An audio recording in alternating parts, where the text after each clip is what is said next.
अस्सलाम वालेकुम dear viewers, कहिए क्या हाल है आपका। उम्मीद है आप अच्छे होंगे, बल्कि मुझे यकीन है कि आप अच्छे होंगे और मेरे प्रोग्राम एंजॉय कर रहे होंगे। इस वक्त फौरी तौर पर जो मैं आपसे बात कर रही हूँ, तो वो कभी कभी ऐसे होता है कि आपको कुछ ऐसे लोगों से आपकी अचानक मुलाकात हो जाती है जो आप पे बहुत असरअंदाज होते हैं।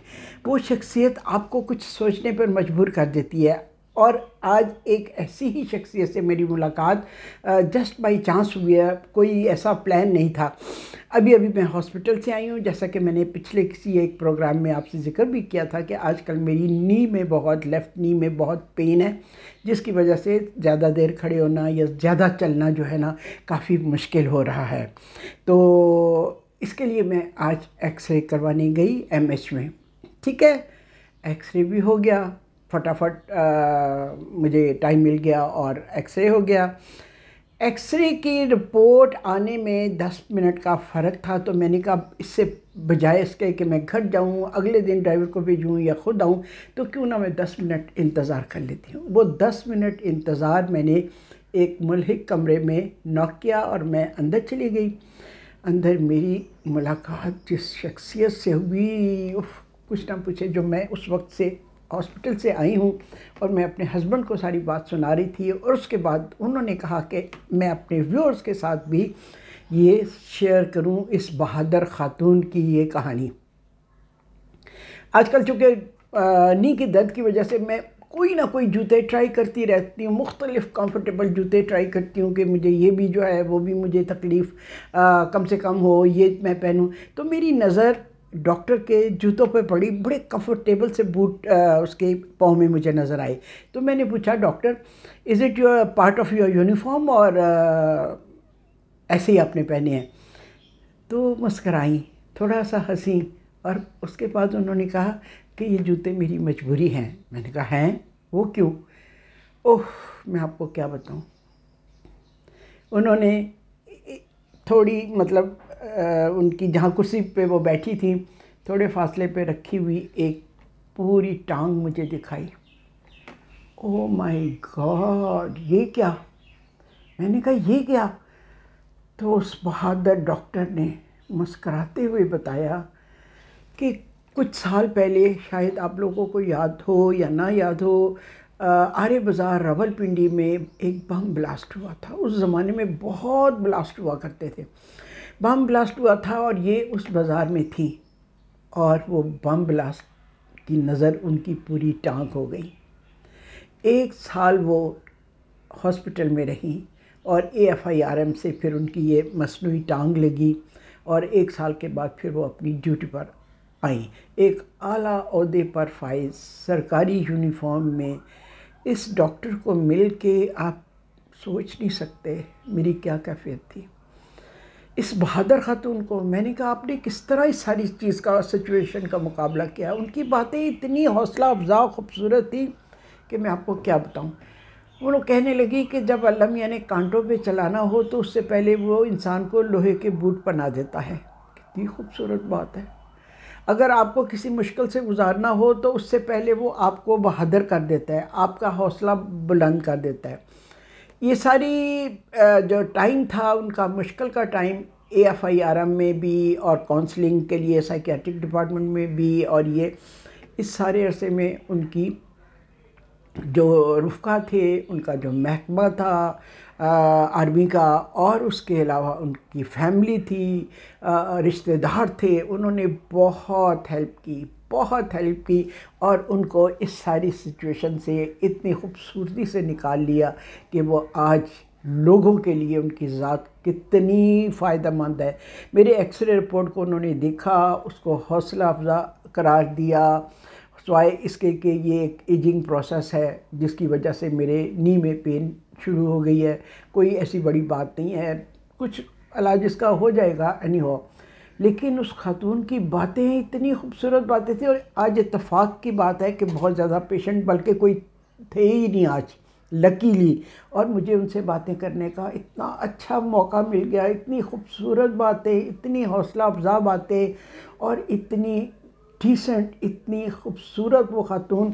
और हमारी बात का सिलसिला कैसे शूज़ से शुरू हुआ। उससे पहले उन्होंने मुझे पहचान लिया था, जो ही मैं एंटर हुई थी कमरे में उन्होंने मुझे पहचान लिया, मुझे उन्होंने चेयर ऑफ़र की और उसके बाद उन्होंने बताया कि वो किस तरह बचपन से मुझे देखती रही है और उनके घर में बिल्कुल मेरी हैसियत ऐसी थी जैसे घर का फ़र्द होता है।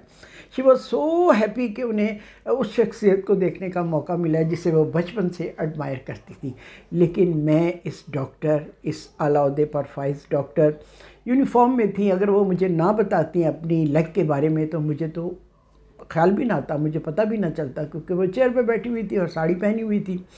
मैं उनका इंटरव्यू करना चाह रही थी, लेकिन कुछ सरकारी मजबूरियाँ होती हैं जिनकी वजह से वो यूनिफॉर्म में इंटरव्यू देने से माजरत कर रही थी।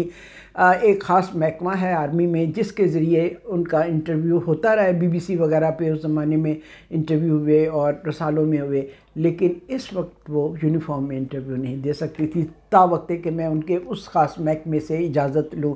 तो मैंने कहा ये तो इतना लंबा प्रोसीजर है, तो मैं अभी घर जाके आपके लिए वीलॉग बनाती हूँ और मैं आपके इस जज्बे को काबिल तहसीन करार दे के अपने व्यूअर्स के साथ शेयर करूंगी कि हम छोटी सी तकलीफ़ों से, मेरी घुटने में तकलीफ़ है जिसकी वजह से मैं डॉक्टरों के पास जा रही हूँ आजकल, लेकिन ये वो ख़तून है जो अपनी तकलीफ़ को भूल के इस वक्त दुनिया की तकलीफ़ों को दूर करने का बायस है। उसने मेरे एक्सरे को देख के इतनी मेरी हौसला अफजाई की और सॉय इसके कि ये एजिंग प्रोसेस है और हड्डी थोड़ी सी उसमें रगड़ खा रही है, समथिंग लाइक दिस, इस तरह करके कोई इतनी ख़ास बात नहीं थी।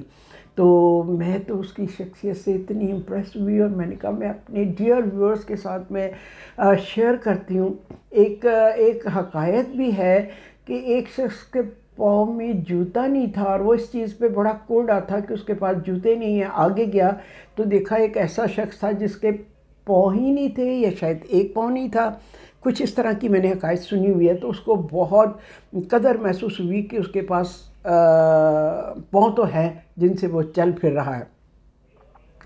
इसी तरह ज़िंदगी की जो नेमतें अल्लाह ताला ने हमें अता की हुई हैं, हमें उन पे शुक्र अदा करना चाहिए और जिनके पास ये नेमतें छिन चुकी हैं उनको देख के हमें इबरत हासिल करना चाहिए कि हम जो छोटी छोटी तकलीफ़ों पे गिले गुजारी करते हैं या उसको टॉपिक ही बना लेते हैं अपनी गुफ्तगू का कि मुझे ये है, मुझे वो है, मुझे वो है, तो हमें सोचना चाहिए कि दुनिया में ऐसे बहादुर लोग भी हैं जो इतनी तकलीफ़ उठाने के बाद भी रफ़ाए आम के लिए कितना काम कर रहे हैं। आई विश कि मैं उसका तो उनका इंटरव्यू कर सकती और आपके साथ शेयर कर सकती, लेकिन मैं उनकी तस्वीर भी आपसे शेयर नहीं कर सकती, उनका नाम भी नहीं बता सकती। बस सिर्फ मैंने सोचा कि मैं ज़रूर आपसे ऐसी बहादुर ख़ातून का तारुफ़ करवाऊँगी जिसने इतनी मुश्किल लाइफ गुजारी। हाँ, मैं उनके हस्बैंड की भी अब डेथ हो चुकी है, आई थिंक कोविड के दिनों में शुरू में जो थी, और अब she is all by herself. तो वो रह रही हैं, जी रही हैं, खुश हैं, अपनी फैमिली की सपोर्ट से बहुत शुक्रगुज़ार हैं, महकमे की सपोर्ट से बहुत शुक्रगुज़ार हैं और इतने प्यार से, इतनी अच्छी तरीके से उन्होंने मेरी एक्सरे रिपोर्ट सारे टीवी पे लगा के कंप्यूटर पे मुझे दिखाई और समझाया और बताया, और मैं इतनी इम्प्रेस होकर वहाँ से आई। और यही वजह है कि मैंने आते ही सोचा कि मैं आपसे इस बहादुर ख़ातून को शेयर करूं, लेकिन सॉरी कि मैं ना उनकी तस्वीर आपको दिखा सकती हूँ, ना ही उनका नाम बता सकती हूँ। आप उनके लिए अप्रिशिएट कर सकते हैं उनके इस जज्बे को, उनकी इस बहादुरी को। मैं चाहती हूँ ऐसी ही ख़वातीन और हज़रात से आपकी मुलाकात कराऊँ जो हमारे लिए ज़िंदगी में बहुत बड़ा एक लेसन है, जिनको मिल के हमारे हौसले बुलंद होते हैं और हम खुदा का शुक्रगुज़ार होते हैं कि अल्लाह ताला ने हमें कितनी नेमतें अता की हुई हैं। सबसे बड़ी नेमत तो मैं समझती हूँ कि हेल्थ है, और ख़ास तौर पर हमारी एज में सबसे इम्पॉर्टेंट चीज़ हेल्थ है। हेल्थ है तो आप सूखी रोटी खा के भी खुश रह सकते हैं, अगर हेल्थ नहीं है तो दुनिया की हर नेमत आपके लिए बेकार है जी।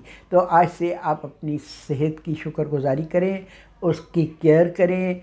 अगर आप यंग हैं तो अभी से आप अपनी सेहत का ख्याल रखना शुरू कर दें ताकि लेटर एज में आप कम से कम कोई तकलीफ़ उठा सके। और मेरा आपके लिए यही मैसेज है। और आज जिस बहादुर खातून डॉक्टर, कर्नल डॉक्टर से मैं मिल के आ रही हूँ, मेरा तो क्या कहना चाहिए, दिल खुदा की शुक्राना अदा करते हुए और लबरेज़ है। और मैं उस बहादुर ख़ातून को भी ख़राज तहसीन पेश करती हूँ, सलाम करती हूँ, जिन्होंने इतनी तकलीफ़ उठा के भी अपने अज़्म को बरकरार रखा और ज़िंदगी की दौड़ में वो बराबर की शरीक हैं। ठीक जी, तो आज के लिए मेरा यही प्रोग्राम था आपको बताने का कि आप देखें दुनिया में लोग कैसे जीते हैं, और हमारी मुलाकात अगर इन लोगों से होती है तो हमारे लिए कितनी ब्लेसिंग है। और फिर मैं आपसे शेयर करके और भी ज़्यादा खुश हूँ कि आपको भी एहसास दिलाऊँ कि देखें अल्लाह ताला ने हमें कितनी नेमतें अता की हैं। अगर कोई हमारे पास नेमत नहीं है तो यकीनन खुदा ने उसके बदले हमें उससे भी अच्छी कोई और नेमत अता की होगी। हमेशा ये सोचिए, कोई चीज़ अगर नहीं है तो उसका गिला करने की बजाय, उसका शिकवा करने की बजाय, उसकी शिकायत करने की बजाय आप ये सोचेंगे अगर मेरे पास ये चीज़ नहीं है तो यकीनन अल्लाह ने मेरे लिए इसके बदले में उससे भी अच्छी कोई नेमत रखी होगी। मैं तो हमेशा ऐसे ही सोचती हूँ, अल्हम्दुलिल्लाह मैं तो ऐसे ही सोचती हूँ कि अल्लाह ने अगर एक चीज़ मैंने ख्वाहिश की और नहीं दी तो उसके बदले यकीनन खुदा ने मेरे लिए कोई और उससे भी अच्छी चीज़ रखी हुई होगी। देखें, सबसे पहली क्या शुक्रगुजारी की चीज़ मैं आपको बताऊं, आप लोगों का प्यार। जितने प्यार से आप मुझे मैसेजेस भेजते हैं, जितने प्यार से आप कमेंट्स करते हैं, ये भी तो एक ब्लेसिंग है। अगर हम ब्लेसिंग्स को गिनने लगें तो कोई हिसाब ही नहीं है ब्लेसिंग्स का। तो इसलिए हमें खुदा का शुक्रगुजार होना चाहिए, अपने इर्द गिर्द के माहौल की तारीफ़ करनी चाहिए, उसको भरपूर इंजॉय करना चाहिए।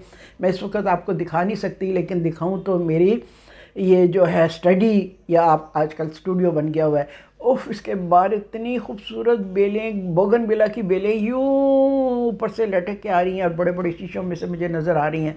उफ, मेरा दिल देख के इनको खुदा का शुक्रगुजार होता है और इतना मैं इंजॉय करती हूँ। फूलों पत्तों किसी भी नेमत, ये अल्लाह ताला की नेमतें हैं जो आपकी आंखों के सामने होती हैं अगर आप देखें तो। ठीक है, तो इसके साथ ही अब मैं आपसे इजाज़त चाहती हूँ। अगले किसी प्रोग्राम में फिर हम मिलेंगे, यकीनन वो कोई कुकिंग का प्रोग्राम होगा, तो उससे फिर हमारी दोबारा मुलाकात होगी। थैंक यू, अल्लाह हाफिज़।